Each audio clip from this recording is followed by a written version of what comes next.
Hola Diego, ¿cómo estás? ¿Cómo andás, Mauro? ¿Me das un título para hablar de la economía de hoy, todo lo que está pasando y el riesgo país? Mira, el riesgo país está subiendo, pero el riesgo país es un promedio, ¿no?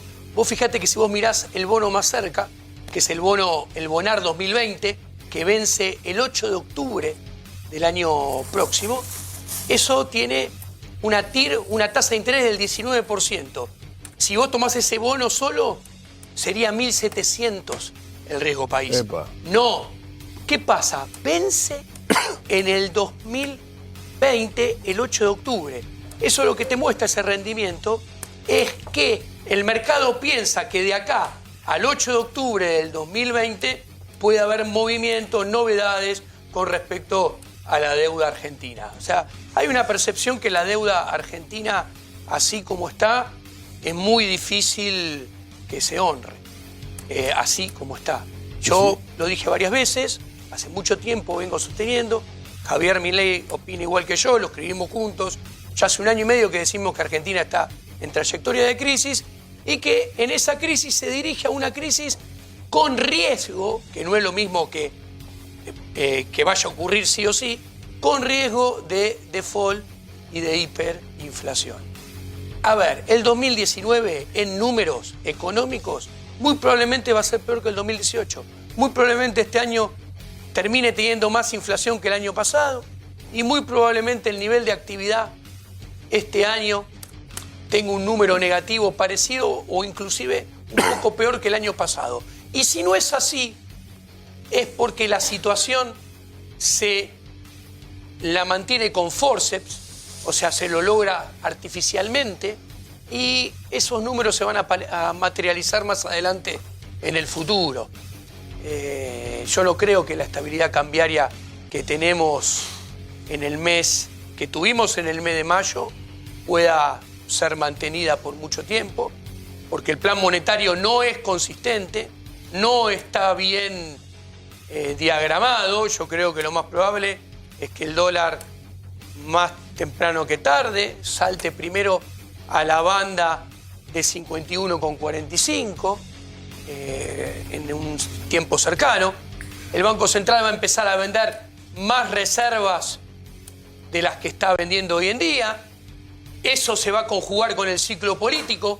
El ciclo político en Argentina, ¿qué quiere decir? Quiere decir más caída de la demanda de dinero. A ver, el Banco Central en el 2015 perdió 9.000 millones de reservas en el ciclo político, o sea, desde final de junio hasta el 10 de diciembre. En 2011 perdió 6.000 millones de reservas. Y las reservas que tiene Argentina de verdad el Banco Central para utilizar, para contener la situación, son 17.500 millones nada más. Entonces, a ver, en un ejercicio a mano alzada de 10.000 millones de dólares que utilicen, que es mucho, porque es un poco más de la reserva de verdad que tienen, eso marca que no van a vendiendo 150 millones o 250 millones por día, no llega esa cuentita a octubre, y menos a diciembre. Dame un minuto que ahora seguimos. Lucio, la nafta, ¿qué pasó? Mauro, tenemos fotos, mirá, para que compares cuál es el precio de la nafta. ¿Te copiaste de Mariana con la foto? Mirá, esto, claro, me gustó la idea de mostrar fotos. Lo que pasa es que estas son, ¿cómo te puedo decir? Son más aburridas porque no hay gente, pero son más divertidas porque el precio se pone picante. Fíjate, la premium está, la foto oscura es Bahía Blanca y es la petrolera más cara, 52,54. La foto más clara es Palermo, Capital Federal, y es la petrolera más barata y el precio es 49,32. Fíjate que tenemos una diferencia de más de 3 pesos. Lo que vos ves, por ejemplo, con respecto a la nafta, es que vos tomás cualquiera de las autopistas que sale de la Ciudad Autónoma de Buenos Aires, la del oeste hacia el oeste, la Richieri hacia el sur, o tomás la 25 de mayo, y vos lo que tenés es que pasando Capital Federal la nafta cuesta 1 peso más. Bueno, esto es Bahía Blanca, son 800 kilómetros de la Ciudad Autónoma de Buenos Aires, la nafta cuesta 3 pesos más. Digo, yo supongo que con respecto a la misma petrolera comparado a Capital, será aproximadamente 2 pesos más. Esto es, Mauro, con el aumento que se aplicó del 1,5%. Se había dicho que iba a aumentar 4 o 5%, por ahora el aumento es solamente 1,5%. ¿Sabes qué me dijo el carnicero el sábado? Me dijo, Y la verdad estoy diciendo que no trasladan el aumento de la nafta a la carne, porque ya no le vendo carne a nadie. Es imposible. Claro, me dice, mira, con los precios que tengo, me cuesta mucho vender carne. Dice, si encima no trasladan el aumento de la nafta, que todavía no sabía cuál iba a ser, porque se terminó aplicando el domingo. 1,5 ahora. Claro, me dice, no, perdón, fue el viernes y me dijo con respecto al sábado que se aplicó. Me dice, mira, dice, si me van a aplicar el aumento de la nafta a la carne, encima voy a vender menos. Bueno, decide Mariano y después voy con Diego y Sí, con siguiendo Cari. lo que decía Lucio, recordemos que entre mayo del 2019 a un año atrás, es decir, mayo del 2018, la nafta aumentó más del 72%. Y en lo que va del gobierno de Cambiemos, la nafta ha aumentado en estos 3 años y pico 187%. Y lo que falta aumentar Y todavía. lo que falta, pues dijimos hasta hoy, en la foto de hoy. Porque ahora, ¿cuándo aumentaría? Y ahora, como bien dijo Lucio, ahora aumentó ya. No, ¿Puede ahora, volver a ahora. aumentar este mes? Y va a volver a aumentar. Sí, una vez por seguramente. mes aumenta, Sí, ¿no? sí, sí, porque lo están Sí, sí, exigiendo puede. las petroleras. ¿Da el promedio eso de una vez por Las mes? petroleras están exigiendo eso. Ah, fenómeno. Y te doy otro dato más. A comienzos del gobierno de Cambiemos, con 100 pesos se podía comprar más de 30 litros. Hoy en día compras apenas 2 litros, ni 2 litros, Sí, porque claro. si estamos viendo el precio más alto, 52 y pico por litro, ni siquiera Bien. llegás a 2 litros de nafta. Cierro con Diego el tema de la economía y voy con la diputada Banfi. Bueno, todo esto te agrega datos de la vida operativa. Sí, yo estoy muy preocupado, te voy a decir algo que pocos dicen. Tengo miedo que ahora en el 2019 final ocurra lo mismo que el 2015. Tanta rosca política, balotaje. El gobierno que suba va a subir sin plan económico. Nadie está pensando en economía, están pensando en ganar la elección. No hay equipo, porque ¿qué pasa? A ver, venimos ya hace casi 20 años donde desprecian a los economistas, desprecian a los ministros de Economía, y Argentina tiene una enfermedad económica muy grande. Entonces necesita un especialista, necesita que el político que haga, elija un economista y ese economista le deje armar un equipo económico consistente y que haya un solo ministro de Economía para que arme todo. Cuando uno mira las filas de Alberto Fernández o mira las filas del mismo Cambiemos, prometen más de lo mismo, que es, por ahora, ausencia de plan económico, seguir con gabinetes económicos atomizados, donde el poder está en el poder ejecutivo, en el presidente, en el vicepresidente. ¿Y eso qué implica? ¿Eso sabés qué implica? Eso implica ausencia de plan económico consistente. Tenés un paciente que tiene una enfermedad económica pronunciada y vos en lugar de tratarlo con economista no se lo tratás con un mecánico, que viene a ser el abogado o el ingeniero presidente de turno. Y así nos va. Tenemos que cambiar porque, a ver, la situación, nos estamos dirigiendo hacia la que tal vez es la crisis más grande de las últimas décadas y tenemos espacios de políticos que ninguno está preocupado por armar equipos económicos, ninguno está preocupado por armar planes económicos consistentes, donde todo es visto con la misma vara, la misma óptica, pensando en todas las variables, cómo se mueven cada una de ellas y cada una interactuando con la otra variable puesto a lo largo del tiempo. Un ejemplo, están hablando de la nafta, de las tarifas. Esto, las consecuencias de no hacer lo que digo yo, se ve en cómo impactó en el consumo, en la inversión, en el ahorro, el aumento de tarifas, cómo impactó en el dólar, los subsidios que no se bajaron, sino que sigue igual, que tenemos el doble de inflación de cuando empezó este gobierno, tenemos un PBI per cápita que en los últimos 12 años cayó 12%, tenemos una economía que no crece ni al cero cuando haces la cuenta del 2011 acá. ¿Sabés por qué? Porque tenemos gobiernos de políticos que no quieren que haya planes económicos consistentes. Quieren manejar lo que no saben manejar. Déjame que le pregunte a la diputada Banfi. ¿Cómo estás, Carita? ¿Bien? ¿Qué tal? ¿Querés ¿Todo? contestar o explicar algo de esto? No, bueno, no es mi fuerte la economía y seguramente el economista sabrá. Lo que yo sí sé es que en el gobierno hay muchos economistas que se están ocupando, que tienen un plan, Es un que lo problema estamos cuando hay muchos llevando economistas. adelante. Espera, dejar hablar. Dejar hablar. Pero dijiste que no, que faltaban economistas y que No, había no dije políticos eso, me que no sabían de interpretaste mal. economía. No, Y No creo dije que eso. hay economistas como Duhovne, como Mike Brown, como Lopetegui. Creo que hay Ninguno es un macroeconomista. equipo, hay un equipo que es muy importante y que se está ocupando y que vamos viendo de a poco lo que es algo que es muy difícil, que es atravesar la salida del populismo hacia la institucionalidad. Y eso hay que evaluarlo, hay que valorarlo. Yo estuve reunido en 2015 con todos ellos. Hay que ponerlo en agenda, porque la verdad, poco sabemos cómo se sale de un sistema populista en donde acarrea También no vos sos solo la populista. economía, sino también la cultura, También la vos sos idiosincrasia, el estilo de vida de la gente. Estamos hablando de economía. Y cómo pasamos hacia la institucionalidad. Yo no hablo de economía, hablo de otras ciencias que son las que soy abogada, soy diputada de la Nación y tengo que ver el contexto en su todo. Y en donde nosotros lo que vemos es principalmente cómo todos los días tenemos que ayudarle a que la gente esté mejor en el país que desea vivir. ¿Sabés cómo la gente va a estar mejor? Con menos políticos.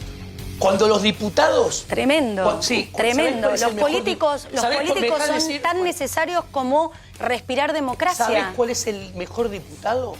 El mejor diputado es el que no presenta proyecto de ley solamente para anular el exceso de política y de leyes que hay en el pasado, para reducir el intervencionismo. A ver, te cuento, los políticos lo que han hecho en los últimos 40 años es multiplicar el tamaño del Estado por 2 y la pobreza por 3. Son los números. A ver, vos querés política, cada vez tenés más. El gasto público desde el 2003 para acá, que es la política, el gasto público, aumentó del 23% del PBI al 43%. Los impuestos, que son los que ahogan a las pymes, a las micropymes, que generan el desempleo, la falta de inversión, que sabés que financian a los diputados, a los senadores, son los que generan la caída del nivel de actividad. ¿Por qué? Porque el sector privado, por mantener un exceso de políticos, te cuento, Argentina, con un PBI per cápita de 1/4 de Europa, tiene por habitante el triple de políticos que los que tienen los europeos. No los podemos mantener. A ver si lo ves claramente. En esta sociedad no progresa el que arriesga capital y pone una pyme y una micropyme. ¿Sabés quién progresa? Los políticos. Si yo te hago una lista de los argentinos, de los 1000 argentinos que más progresaron en los últimos 20, 30 años, están todos relacionados con la política. ¿Vos pensás que haces un bien a la población? ¿Sabés qué tenés que hacer? En lugar de financiar tu salario compulsivamente a partir de los impuestos que le sacan a la pyme, a la micropyme, que no pueden generar trabajo, para financiar a ustedes que ganan 5 o 6 veces más de los que ganan los que pagan los impuestos que los pagan a ustedes. ¿Sabés qué? Si ustedes piensan que hacen un trabajo que les sirve a la gente, pongan a evaluar su salario con aportes voluntarios de la gente. Yo te aseguro que nadie pone un mango para pagarles a ustedes, señores diputados y senadores. ¿Saben por qué? Porque ustedes a la gente no le dan nada, le quitan, ¿ok? Hace 30 años que la gente vive peor y en los últimos 20 descaradamente el tamaño de la política se multiplicó por 2 y la pobreza se multiplicó por 3. Cada vez hay más política. ¿Sabías qué decía Foucault? Foucault decía, y te redondeo, hace falta menos política, porque al haber menos política, eso fomenta la individualidad y la acción humana, que eso es generar riqueza. Lo que pasa es que ustedes, los políticos, no quieren leer a von Mises, a Hayek, porque los desconocen totalmente, porque le dicen, ustedes son el problema, no son la solución. La grieta es los individuos contra la política. Contestá, por favor. No voy a contestar. El señor no paró de ofender. Dejá de hablar. No paró de ofender. No me conoce, no sabe cómo he trabajado en el Congreso durante los 4 años, seguramente ni sabe cómo me llamo. Y él habla en términos generales. Me preocupa que un economista, en vez de hablar con datos ciertos, haga un discurso de 5 minutos que respetuosamente escucho y lo único que hace es realmente irritar a una sociedad con un discurso realmente fascineroso donde pone en disvalor la democracia. Mire, si usted no quiere vivir en donde haya políticos, puede irse a Cuba, puede irse a China, le va a ir bárbaro, seguramente. Acá, en democracia, hay diferentes instancias y sí, efectivamente, hay que reducir el gasto público, pero seguramente no es en la manera de discutirlo como usted lo está planteando, porque hay otras cuestiones que hay que resolver en la Argentina que no se han resuelto en miles y miles de años, mejor dicho, no tanto lejos, 70 años de la democracia o de las intermitentes democracias que hemos tenido, en donde tenemos que aprender a convivir en sociedad y generar acuerdos sustanciales y dejar de pelearse unos con otros, que es lo que hace la política. La política genera acuerdos. Yo trabajo en el Congreso y ¿sabe qué? Hemos sacado un montón de leyes que han mejorado la calidad de vida de la gente. ¿Y sabe qué? Por favor, revíselas. Vengo recién de estar con la ministra de la Corte Suprema de Justicia de la Nación, junto con funcionarios del Poder Ejecutivo y del Parlamento, en donde hemos establecido un acuerdo de trabajo conjunto principalmente para erradicar la violencia de género y la violencia en la sociedad. Entonces está bueno que también miremos a veces el vaso medio lleno. Sí es difícil cuando las cosas no funcionan, pero insisto en este punto, no veníamos de la panacea, ¿eh? Nosotros hace 3 años y medio, transitando este 4.º año, que estamos tratando de resolverle la vida a la gente todos los días. ¿Y sabés cómo?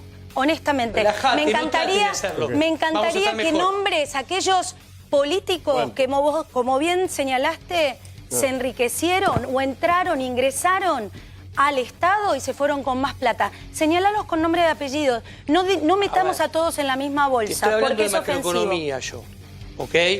Con números te dije, el gasto público, que son ustedes, aumentó del 23% del PBI a 43% Sin del duda. PBI. La presión tributaria aumentó del 18 al 35% del PBI.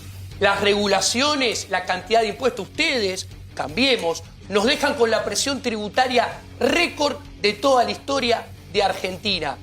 El empobrecimiento de los últimos 4 años, el nivel de actividad Macri, cuando se vaya el 10 de diciembre, va a estar un 5% por debajo, te estoy hablando con números. No, se va y que se quede, no importa.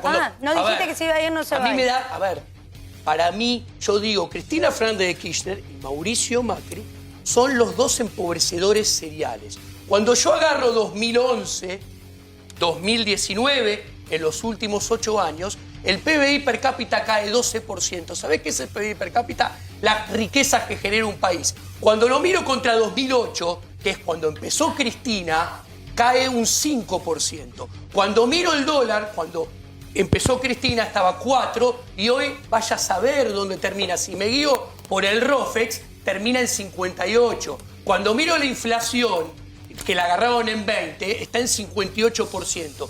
Todo esto a cambio de que cada vez tenemos más casta política. ¿Por qué tenemos más casta política? Porque tenemos una proporción de políticos que viven de las políticas en los 2.200 consejos deliberantes, en los 24 congresos provinciales, en el Congreso Nacional, de los cuales... ¡Cerremos los congresos! No ¿Esa estoy es tu diciendo propuesta? eso. ¡Cerremos los congresos! No trabajen ad honorem. Que la obra pública sea privada. ¿Te querés? Es más, ¿querés? Así trabaja, así solo te representa la aristocracia de la Argentina. No vengas con cliché barato, que solamente podrían destinar su tiempo para hacer el trabajo parlamentario de representación de la gente. Mejore y pueda producir y generar riqueza. ¿Sabés qué sucede? Pero deja hablar. Hay que tocarle el bolsillo a ustedes. No conversa. No conversa. Tengo que cerrar. Muy difícil. Porque no, es una cosa creíble. Los políticos sí viven de nosotros. Cerrá, por favor, Karina, también. Viven de nuestros impuestos. Por insulta. Bueno, por eso, cerrá esto porque ya me voy. Un tipo que insulta. Dale, pues tengo... No, yo no vivo de ellos. Yo vivo para ellos. Porque trabajo, me dedico exclusivamente todos los días a hacer una excelente gestión como diputada y que la verdad hemos logrado cosas muy interesantes. Una de ellas fundamental para la sociedad, la Ley de Acceso a la Información Pública, en donde todos hoy, a diferencia de lo que pasaba antes del 2016, pueden saber qué es lo que hace cada funcionario con el recibo de sueldo que recibe, con el presupuesto que tiene que administrar y además tienen que rendir cuentas a toda la sociedad. Eso cambia sin duda la relación y la conversación entre los políticos y la sociedad, que cada vez tiene que ser más buena porque es necesaria. Gracias a los dos, han sido muy amables.